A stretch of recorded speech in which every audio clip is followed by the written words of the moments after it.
Hello there everybody, and welcome to episode 2 of my tutorial series for Rimworld Biotech. We're going to set up our base a little bit more in this episode. While I have set up a very good foundation in the first episode, we have bedrooms for everybody, we have a main storage area, we have a zone where we can cook food and store food, so the very fundamental things are already set up and going, but our big problem is we don't have any real sleeping spots, we only have sleeping spots, and we need real beds for our people. Since we're starting with a Lost Tribe background, we don't have any complex furniture at our disposal. That means our first pieces of bed sheet will be done out of leather. So we have a couple of things up ahead of us. Most importantly, you really have to work for your food early on with the Lost Tribe. You start with some pemmican, but by now we have eaten up all that pemmican that we've started with. And for today, we're going to complete the fortifications. I'm going to talk about how we're going to work there, and most importantly, set up our food situation that it's growing stable.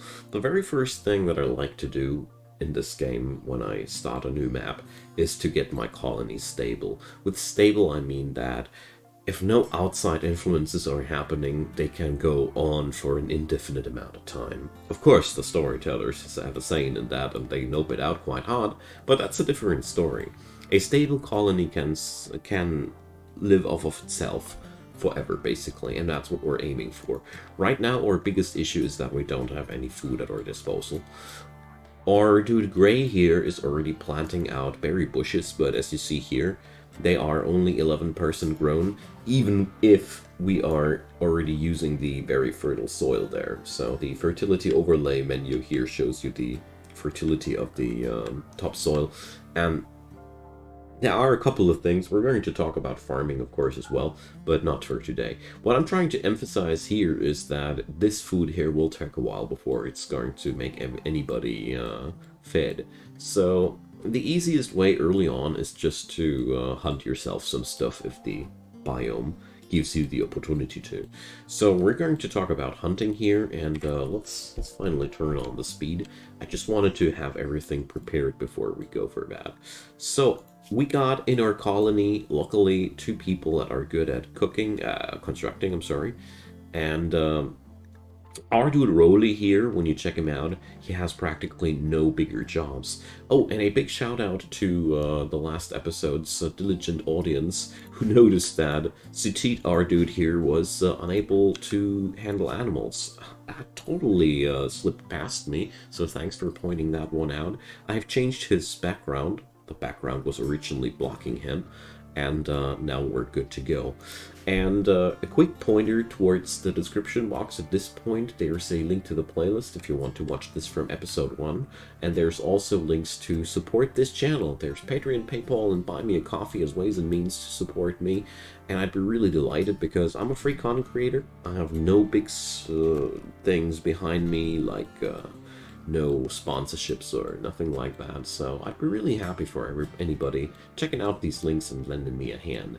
At this point, a big thanks to everybody out there who already is doing that. I appreciate a lot. So, our dude Rolly will today be busy fetching up food for the tribe, so we're going to wake him up. I double tap R, wake him up by drafting, and then he's going to get himself some food. As you see there, we're really low on food there. The freezer is empty.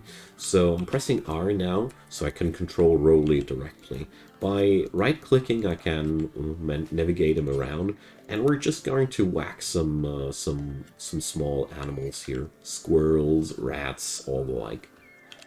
There we go. One-shot that thing.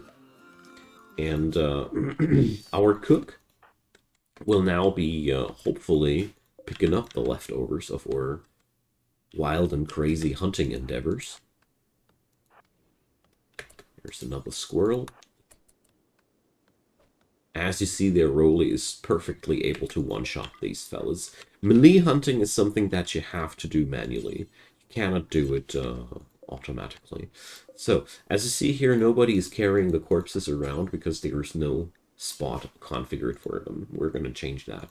This room, we're going to get into the storage settings and configure it to accept animal corpses and also human-like corpses, but we will cross out stranger corpses for now. This way you won't have any enemies there, but you will have somewhere where you can store your fallen for burial purposes and the like. So another thing that's really important is you have to cross out allow rotten when you want to store dead animal or on animal leftovers in the place where you store your food at, because rotten corpses are a lot of problems and we don't want that. And as you see here now, we can't hold it now. So what's our dude opossum doing? He's butchering. As you see there, he's now going there, and we're getting ourselves some food there. Not really much, but it's a start. So there we go. I wanted to haul this. Now I see this job is already reserved by Satit. That means we already have somebody on that job. Perfect. So by all means, this is not going to be enough. We're going to need more food than that. You can use this as a funny mini game if you want to. The problem there is in vanilla Rimworld, you cannot automatically send people hunting by melee. That's not implemented. The only people that can hunt automatically are people with ranged weapons. So let's check out somebody with a good ranged weapon. Let's see, that's Vunas. She's one of our constructors, but luckily we also have a possum on that job, so we could set her up to hunt something automatically for us. So we're going to go here into the wildlife tab, and here you have the check mark for hunting stuff. So we're going to mark the turkeys, or some of them, for hunting, and Vunas will become our hunter. So I'm going to set up her on a higher priority here. Let's put that on tier 2 priority for now. And here we get a notice that some hunter is lacking a ranged weapon. That's because Satit, our dude here, is only wielding a knife. Game's warning me that he's not going to participate in the hunt. We're going to set him we're going to deactivate that because I'm a little bit annoyed about that. To have this meaningless warning here the whole time. So, let's see. Let's follow Vunas a little bit. So as you see here, our hunting has already paid off. And now she's going on over there to do that automatically. I just want to showcase you the differences between the automated and manual hunt. Overall, I only recommend you to do an automated hunt on animals that are non-violent. By all means, this can easily backfire if you go on an automated hunt for a timber wolf, for example, who's going to go aggressive on you if you hit him, and then you're all out alone there with that. And another thing you might here notice, she's taking a lot longer than our dude Rolly needed. That's pretty clear. The automated hunting is a lot less effective than than doing things on your own, and that's a big truth for a lot of things in Rimworld. Here we go. We're seeing that turkey is already pretty deado. It's only lasting for 10 more hours. All the arrows have roughed it up quite badly. But here's a couple of things. If you want to get your hunting done quickly, do it manually and control your people by yourself. If you want to have a slower source of a slower income and train your people's shooting at the same time, go for that type of hunting. You know, the good news is Vunas might be not too efficient at what she's doing right now, but you know, she's training her shooting. And every arrow that hits is ultimately taking out the animal, so, you know. And here something really crappy happened. She scared the animal off the map. That also can happen when you're hunting something too close at the border. And yeah. Altogether, my verdict is when you have these Neolithic weapons like we have here, It's most of the time actually way smarter to do your hunting manually, because first of all, it's darn inefficient. As you see there, it was really, what did she achieve? One turkey in an entire day. And here we go. And when you compare that to somebody with with a melee weapon, here, melee to death. So there we go. Melee weapons are faster, but it's more micromanagement. That's what I'm trying to point out here. I'm still going to leave her here on a automated setting because, you know, at the end of the day, we need food. We have a warning here that we're low on food now. We have 0 days worth of food in our storage, and that's a problem. So we're going to work on that even further. Meanwhile, I want to set up my cook. He's sleeping right now. But I'm going to wake him. He's going to have a bit of a short night today, because he's going to be busy to set up the meals for everybody. There we go. I'm canceling that because I'm prioritizing the cooking at campfire. As you see there, when you select somebody and right-click something interactable, you can force them to do some working. And at times, this is really, really necessary. Opossum here is a little bit pissed a bit with life there because he's working more than he'd want to. But we have at least now enough food for this day. That's a good start, isn't it? So we're going to put up something else here in between. Go into the Recreation tab and set up one hoopstone ring. We're not going to do that with marble. No. So, when there is no wood visible in your building choices, that means you have to chop some wood. So let's issue some orders here. So our dudes are a little bit more busy there. And we're going to grab our buddy Rolly now today. And we're going to do what we did yesterday, clubbing some food. He's the food clubber. So another thing we could do there would be to pile up our ranged attackers and shoot ourselves something bigger. I'm going to do that as well. So this time Rolly got some retaliation, but you know, that ain't that much of a biggie. So let's see, is there, there's another bunny. We really need that food. You can also always forage those berry bushes, of course. So, right. That turkey has to die too. And here you see Rolly is now pretty roughed up. He's going even to die in 15 hours. Oh, I'm sorry. Gender confusion in Rimworld is a thing for me. Alright, but the good news there is we have turkey and we have bunny. We have a lot of food for the tribe. So let's make sure we're going to patch up Rolly. First off, I want to go into the assign menu, and here this tab is very problematic. This means that we're always going to use the very best medicine at all moments. We don't want that. So let's click that. And now I'm holding down the left mouse key and drag and drop down there. I also don't want my people to run away when they see an enemy. So we would select attack and do the same, drag and drop. It doesn't apply to Gray, but that's pretty natural because Gray is incapable of violence. So, since we've configured everybody to be a top-notch priority patient, Rolly is now going immediately to bed with those wounds. So the next thing we want to do is doctor up Rolly. So we got 2 people there. So Gray and Venus have both a passion for doctoring. That's really good. So this, by the way, is the worst case of the worst case scenario for doctoring. So we're going to do one thing. We're going to set on up a torch lamp in here before we patch up Rolly, because darkness is bad for doctoring. Who would have thought?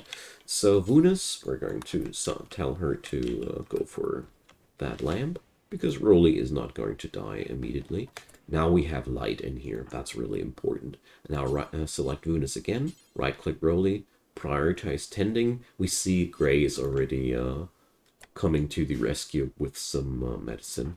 I'd personally not recommend you to use medicine at this point, but for the sake of explanations, we're going to use medicine this time. I'm not going to min-max too hard. Besides that, it is all in all not too dumb to use medicine at this point because of one reason. We are treating Rolly on the bare floor. The better the resting spot, the better the treatment also, you know? If you're treating somebody in a real bed, it's better. Even if you treat somebody even in a hospital bed, that's even better. If you have stuff like a vitals monitor applied, it's getting even better. But the gist of it is, this is a pretty bad situation to treat people in.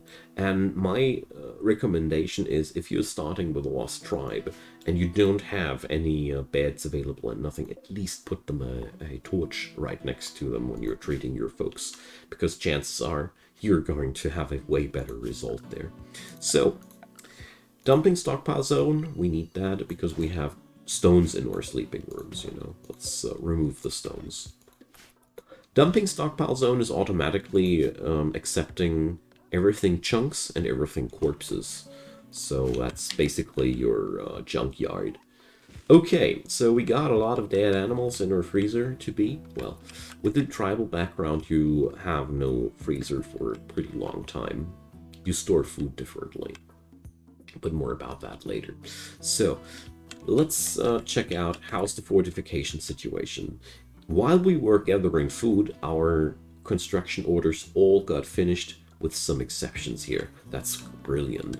So the next thing we want to make sure is that our attackers will be greeted with a warm welcome here. So let's pick up some more walls. I love to click at something that I want to build, which is already present, and use that build copy thing.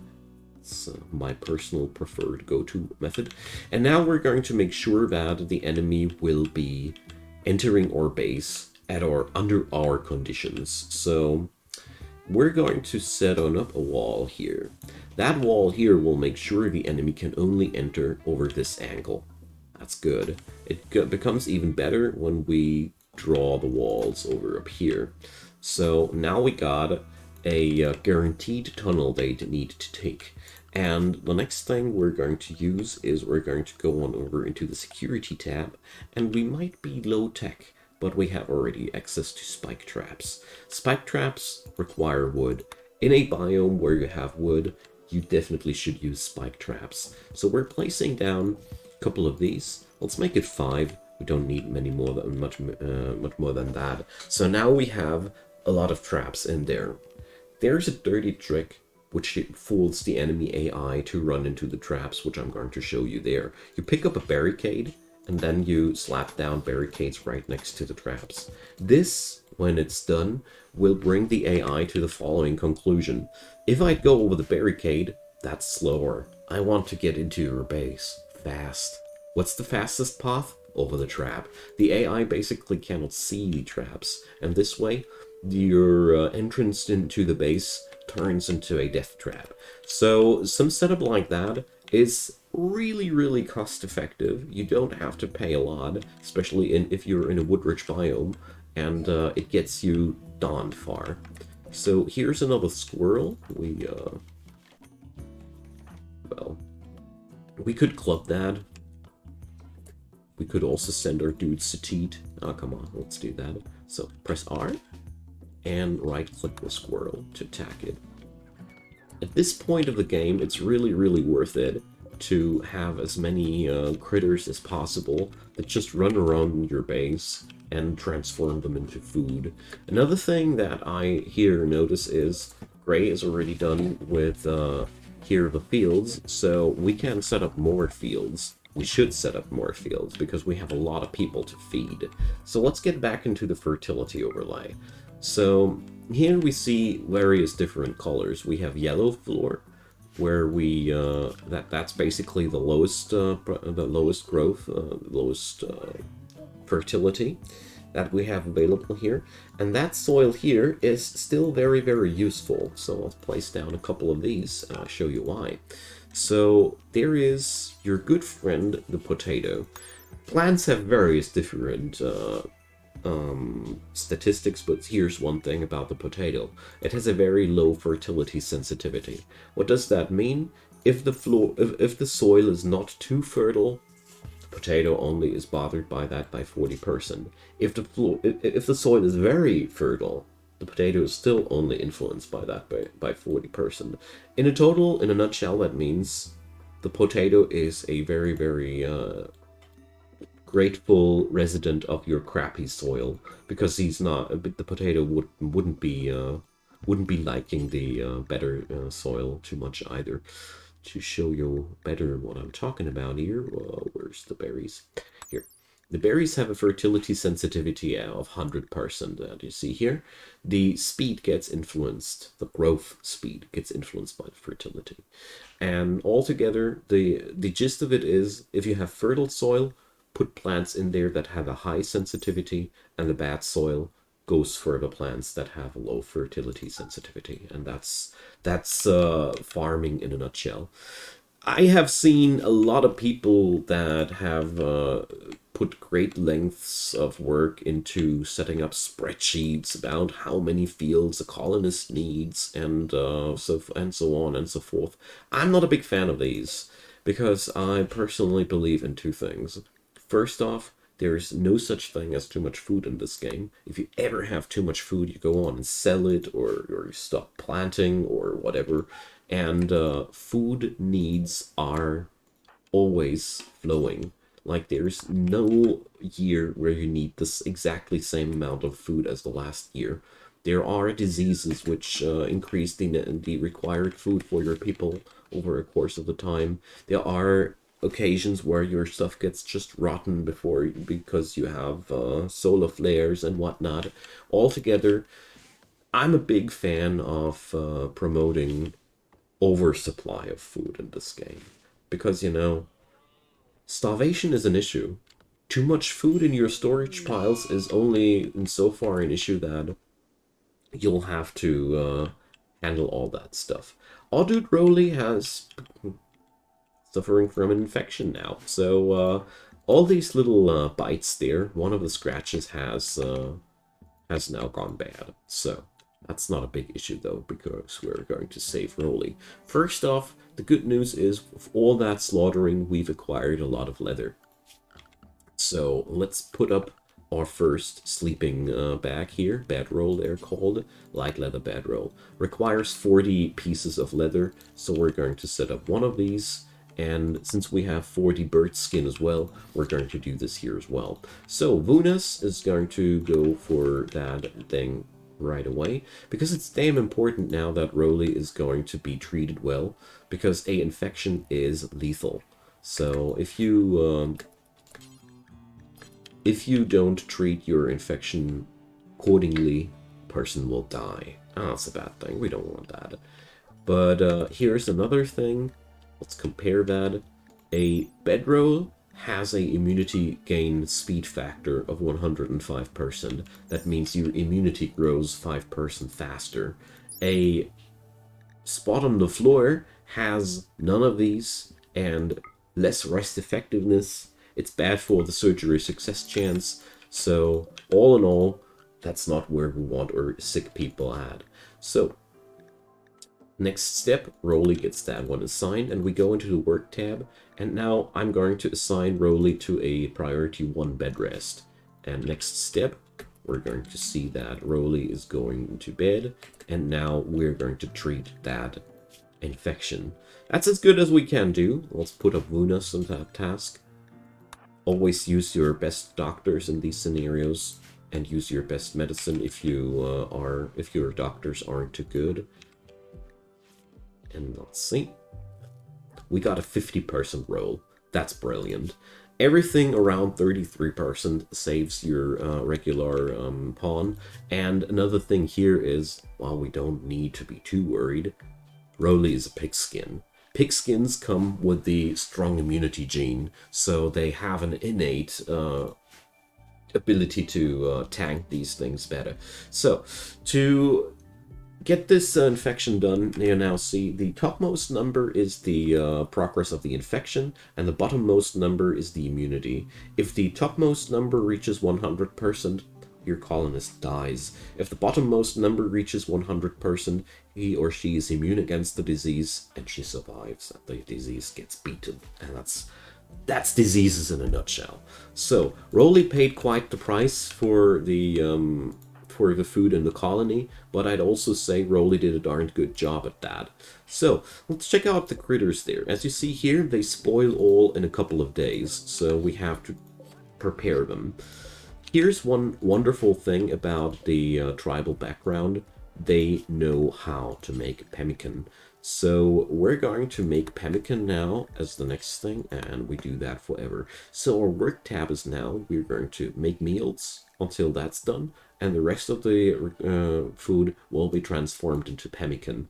The problem about pemmican is that it requires meat and vegetarian ingredients. So all in all, with meat alone, we cannot make pemmican. But it is wise to have that on your tab like that, because this way you at least make sure that the remaining food will be ultimately transformed into something extremely long-lasting, because pemmican basically cannot go bad. So, let's see. We are still suffering that low food warning, and as you see there, all that small game doesn't get us too far. That's all the reason why I put Gray up to the duty to go for more farming. You know, farming is not getting you anywhere in a short scale, but it's a very, very good thing to get you over the bad spots in the long term. I already set up a pretty large rice field here. Rice is a low yield crop with a very quick growth time. We could have put the rice also here in the very fertile soil. If we'd be min-maxing, we'd be definitely using all the soil here. I leave that up to you. I'm well confident. I'm very confident about our ability to survive here with what we got there, because I know that the boreal forest biome shines in one regard. It has a lot of animals in it. So every room that hosts somebody now receives a torch, because our people love to be working in light. As you see here, darkness is even making people unhappy. So that's why we're going to set up some pieces of luxury. Oh, by the way, I was totally busted out by the infection out of the recreational thing. So we're going to set on up one hoopstone ring. That's one place where your colonists can train their dexterity and have some fun. And the other thing would be a game of Urboard. But since we don't have any room where we socialize right now, I'm not going to use that as of yet. We have a little bit of a ruins here, but I don't want to utilize that because that ruins is steel, and we're going to dismantle that.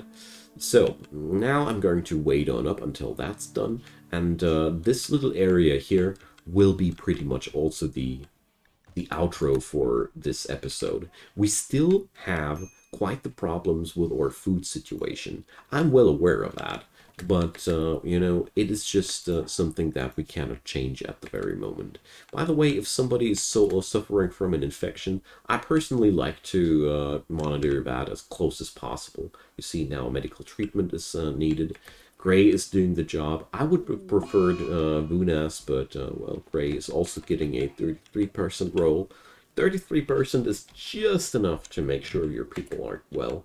And one of our animals is suffering from the animal flu. Animals, they work just the same as humans. They need a sleeping spot, and then you can treat them. And just like with humans, a animal bed would be way better. But here's the good news. Animals do usually have a way better immune system than humans do. So generally, my personal experience is if you treat the animals when they got an infection or any other disease, they get through it. Peerroot is growing in this biome wild, so that's pretty good. We gonna harvest some of that, and here see. Immediately after I've built the resting spot, the dog went to be treated, and now he's waiting out the flu. And you can already see that the immunity versus disease clock is positive. the immunity is growing faster than the diseases progress, so our little doggo will survive. Dogs like Cassis here, Labrador Retrievers, are really worth the effort because they can be trained to do a lot of cool things. So they are worth the deal. By the way, we are out of wood again. That's pretty typical for a base at this point, that you constantly run out of wood. Your foundations require so darn much wood. And get to name our people. I'm going to use default names here. I'm not interested in going for that here in detail. So, foundations require a lot of wood and you better supply. Especially this part here is probably the most important. I mean, we are 5 people. After all, we would have little to no problems to kick out the starting enemies there. But a couple of traps is in so far very, very interesting because I personally am living under the motto that the best combat is the one that doesn't happen at all, or the one that doesn't reach your people, I should rather say. And the gist of it for me is that I personally love it when I fight off my enemies without even having to lift a finger, and that's why I like traps. By the way, here's the example of how you do such a hunt manually. Make sure that your shooter is not too far away from the game. Those bows, they suck at long ranges, and that's where the AI is getting itself constantly into trouble. Another thing that you can do in situations like these is undraft your colonist, monitor the animal, wait until it grows unconscious or falls unconscious, and then you can just mark it again for a hunt. Also a nice trick. As soon as your colony has access to better weapons, this all becomes way less of a big deal. But the early game of Lost Tribe starts is always like that. You have to fight for your food early on.